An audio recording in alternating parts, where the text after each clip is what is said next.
So ನಮ್ಮ organisation ಏನಂದರೆ ಬರೀ ರೋಡ್ ಸೇಫ್ಟಿ ಬಗ್ಗೆ ಎಲ್ಲರಿಗೂ ಟ್ರೈನ್ ಮಾಡೋದು. ಇದರಲ್ಲಿ ನಾವು ಅವ್ರಿಗೆ ಹೇಳ್ಕೊಡೋದೇನೆಂದರೆ ಫಸ್ಟ್ ಇಸ್ ಸೇಫ್ಟಿ ಯಾಕೆ ಅಷ್ಟೊಂದು ಇಂಪಾರ್ಟೆನ್ಸ್ ಆಗಿದೆ ಅದ್ರ ಬಗ್ಗೆ ಹೇಳ್ತೀವಿ.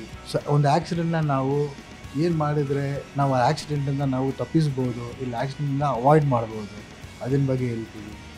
ಟ್ರಾಫಿಕ್ ರೂಲ್ಸ್ ಮಾಡಿದ್ದಾರೆ ಅಥಾರಿಟೀಸ್, ಅದು ಏನಕ್ಕೋಸ್ಕರ ಮಾಡಿದ್ದಾರೆ, ಅದನ್ನು ಹೆಂಗೆ ಪಾಲಿಸಬೇಕು, ಅದು ಪಾಲಿಸಲಿಲ್ಲ ಅಂದರೆ ಏನಾಗುತ್ತೆ, ಅದ್ರ ಬಗ್ಗೆ ಮಾಹಿತಿ ಕೊಡ್ತೀವಿ ನಾವು. ಒಂದು ಡ್ರೈವರು ಏನು ಮೊದಲನೇ ಮುನ್ನೆಚ್ಚರಿಕೆ ತೊಗೊಬೇಕು ಅನ್ನೋದ್ರ ಬಗ್ಗೆ ತಿಳುವಳಿಕೆ ಚೆನ್ನಾಗಿ ಹೇಳ್ಕೊಟ್ರು.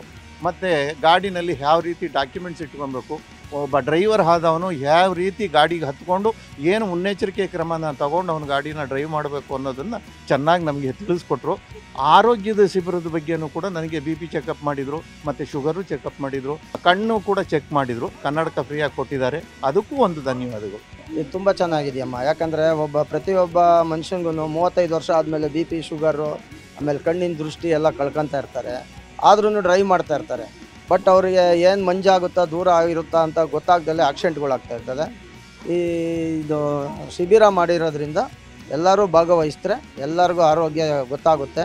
ಅವಾಗ ಗೊತ್ತಾಗುತ್ತೆ ನಮಗೆ ದೃಷ್ಟಿ ಕಮ್ಮಿ ಐತಾ ಅಥವಾ BP ಶುಗರ್ ಐತಾ, ಲಾಂಗ್ ಡ್ರೈವ್ ಮಾಡಬೇಕಾ ಬೇಡವಾ ಅಂತ. ಅದರಿಂದ ಎಚ್ಚೆತ್ಕೊಂಡ್ರೆ ಆಕ್ಸಿಡೆಂಟ್ಗಳು ಕಮ್ಮಿ ಆಗುತ್ತೆ.